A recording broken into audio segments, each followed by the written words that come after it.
माता दी भक्तों, आज का वीडियो बहुत ही महत्वपूर्ण है। इसे अंत तक जरूर देखना। इस वीडियो में आप जानेंगे कलश विसर्जन कब और कैसे करें। विसर्जन का शुभ मुहूर्त क्या रहेगा। कन्या पूजन यदि आपने नहीं किया है तो कन्या पूजन कब और कैसे करें। कलश के ऊपर रखे नारियल को किसे देना चाहिए। माता की चौकी, जवारे, कलश और जल सामग्री का क्या करना है। विसर्जन करने से पहले जान लेते हैं विसर्जन के महत्व के बारे में। उन लोगों को जरूर देखना चाहिए जो कलश विसर्जन नवरात्रि में अष्टमी या फिर नवमी तिथि में कर लेते हैं। हमारी माता प्रकृति और स्वयं हमारा यह नश्वर शरीर 5 तत्वों से बना है। 5 तत्व यानी पृथ्वी, जल, अग्नि, आकाश और वायु। और विसर्जन का विधान इसी ब्रह्मांडी चक्र द्वारा निर्धारित होता है। जब हम मिट्टी की प्रतिमा बनाते हैं तो उसमें प्राण प्रतिष्ठा करते हैं, तो हम उस पर निराकार सर्वव्यापी ब्रह्मा यानी दिव्य चेतना को एक साकार माध्यम में आह्वान करते हैं। 9 दिन की पूजा कर से हमारी दिव्य ऊर्जा से ओतप्रोत हो जाती है। विसर्जन का अर्थ होता है उस दिव्य चेतना को उसके मूल तत्व जल में सहस वापस लौटाना। जल को स्वयं नारायण का स्वरूप और वरुण देव का क्षेत्र माना जाता है, इसलिए यह विसर्जन किसी त्याग और अशुभ कर्म का प्रतीक नहीं होता।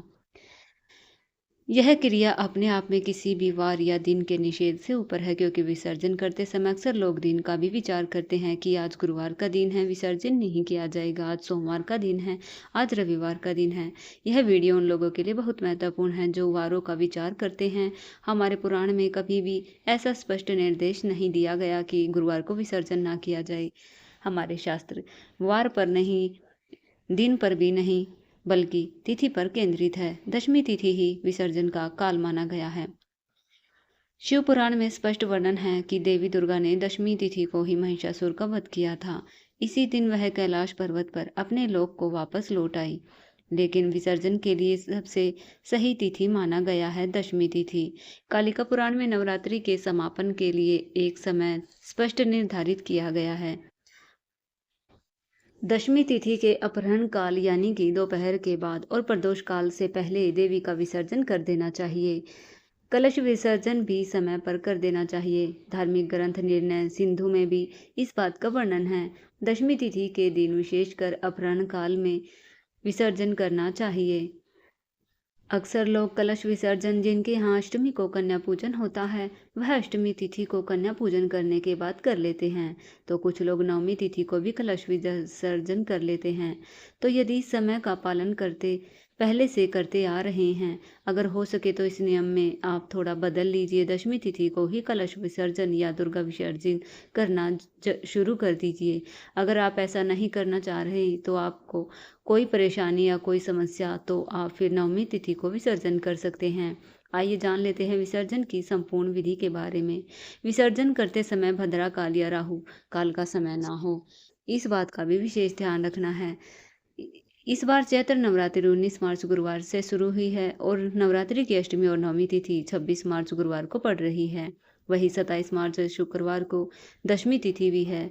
नवमी तिथि सुबह से 10:06 तक रहेगी। ऐसे में आप 27 मार्च शुक्रवार को यदि कलश विसर्जन करते हैं तो यह बहुत ज़्यादा शुभ रहेगा।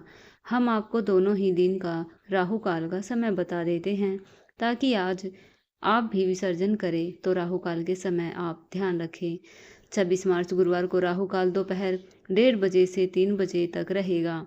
27 मार्च शुक्रवार को राहु काल 10:30 बजे से लेकर 12 बजे तक रहेगा। इन दोनों समय में दिन में अलग अलग राहु काल का समय है। उस समय विसर्जन ना करें। कलश विसर्जन की सही विधि के बारे में जान ले। सुबह स्नान करके साफ वस्त्र पहनकर माता रानी की विधिवत पूजा करें। हाथ जोड़कर माँ से प्रार्थना करें, हे माँ दुर्गे, आपने इस 9 पावन दिन में हमारे घर में पधार कर हमें आशीर्वाद दिया। अब आप अपने धाम को प्रस्थान कीजिए। हम सब पर अपनी कृपा कीजिए। यदि इन 9 दिनों के उपवास में पूजा पाठ में हमसे कोई गलती हो गई हो तो उसका दोष हमें ना लगे। हम पर ऐसी कृपा करना। इस विधि विधान से कलश विसर्जन करना है। हम अज्ञानी हैं, यदि विसर्जन में हमारे साथ कोई गलती हो जाए तो हे माँ, हमें अपनी संतान समझकर हमारी उस गलती को, उस अपराध को क्षमा कीजिएगा। इस प्रकार सच्चे मन से प्रार्थना करें। सबसे पहले कलश के ऊपर रखा नारियल हटाएं। कलश के जल को पूरे घर में छिड़के बाकी बचे हुए जल को अपने घर के किसी पौधे में विसर्जित कर दें। तुलसी जी के पौधे में विसर्जित ना करें। आसपास पीपल का पेड़ हो, नीम का हो या बेल वृक्ष हो, वहाँ पर विसर्जित किया जाता है। जिनके घर के आसपास इस तरह के पेड़ पौधे ना हो, पवित्र जगह ना हो, अपने घर में पौधे में विसर्जन कर सकते हैं। कलश के ऊपर रखा हुआ नारियल का क्या करना है? कुछ लोग नारियल को प्रसाद के रूप में तोड़कर बांट सकते हैं, ग्रहण कर सकते हैं, आसपास के किसी मंदिर में अर्पित कर सकते हैं। कभी भी नारियल को इधर उधर नहीं फेंकना चाहिए। सड़क के किनारे किसी पेड़ के नीचे नहीं रखना चाहिए। संभव हो तो बहते जल में भी इस नारियल को विसर्जित किया जा सकता है। नारियल यदि अंदर से खराब निकला हो तो परेशान ना हो। ऐसा हो सकता है कभी कभी कलश के अंदर जितनी जल सामग्री डाली गई है उसमें से एक का सिक्का निकाल कर, अगर आपने पंच रत्न डाले हैं तो कोई भी रत्न डाला है तो उसे निकाल कर बाकी सभी सामग्री का विसर्जन कर दे। अगर आपने जवारे बोए हैं तो जवारे को भी आसपास की गौशाला में रख सकते हैं, गौ माता के लिए रख सकते हैं। अगर आसपास ऐसी व्यवस्था नहीं है तो इन सभी जवारों को घर में ही किसी गमले में मिट्टी में दबा सकते हैं। मिट्टी में जो भी दिए आपने प्रयोग किए हैं, मिट्टी का चौड़ा पात्र इस्तेमाल किया है, मिट्टी का कलश इस्तेमाल किया, उन सभी को आपको विसर्जित कर देना चाहिए। विसर्जित करने के लिए आपने जो बड़े बड़े पात्र रखे थे उसमें आप जल भरकर पक्षियों के लिए खाना आदि रखकर प्रयोग कर सकते हैं। माता की चौकी आप अगली बार की पूजा के लिए प्रयोग में ला सकते हैं। नारियल के ऊपर लगी चुनरी लपेटी है। पूजा में जितनी भी जगह आपने कलावा इस्तेमाल किया है उन सभी को अपने परिवार में खुद के हाथों में भी बांध सकते हैं। चुनरी को घर के मुख्य दरवाजे पर बांध सकते हैं और अपने घर के मंदिर में रख सकते हैं। चौकी पर रखी माता की प्रतिमा वापस से अपने मंदिर में रख दीजिए। गणेश भगवान जी की प्रतिमा को भी मंदिर में रख दीजिए। अगर आपने सुपारी के रूप में भगवान गणेश को स्थापित किया है तो पूजा में जितनी भी जगह आपने सुपारी इस्तेमाल की है उनका भी विसर्जन कर देना चाहिए। जितने भी बासी फूल पत्ते आदि हैं उनका भी विसर्जन करें। अक्षत आपने जहाँ जहाँ प्रयोग किए, जौ या फिर गेहूं भर कर रखे हैं, उन सभी को अक्षत या इस तरह की जो भी सामग्री है पक्षियों के खाने लायक होती है उन्हें पक्षियों को डाल सकते हैं। बहते जल में उनको विसर्जित कर सकते हैं जिस दोष नहीं लगता। विसर्जन करते समय पर्यावरण का बहुत अधिक ध्यान रखें। विसर्जन के लिए अगर आसपास जगह न मिले, नदी तालाब की व्यवस्था ना हो, कोई पवित्र जगह ना हो, कोई पवित्र पेड़ पौधा ना हो तो सभी सामग्रियों का विसर्जन अपने घर में किसी भी खाली गमले में मिट्टी भरकर कर सकते हैं। कन्या पूजन अष्टमी नवमी तिथि को किया जाता है।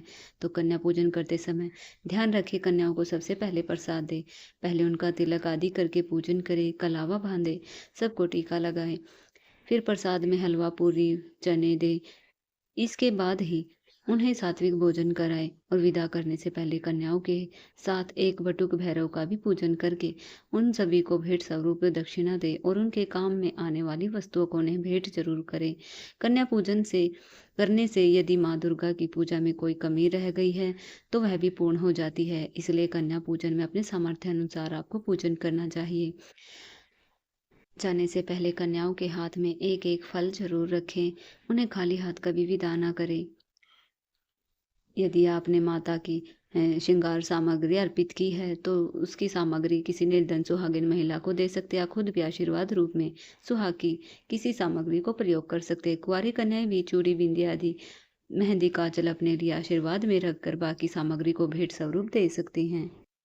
प्रिय भक्तों, अगर आपको हमारे द्वारा बताई गई यह जानकारी पसंद आई हो तो वीडियो को लाइक जरूर करें, ज़्यादा से ज़्यादा शेयर करें, कमेंट में जय माता दी अवश्य लिखिए। फिर मिलते हैं एक और नई वीडियो में।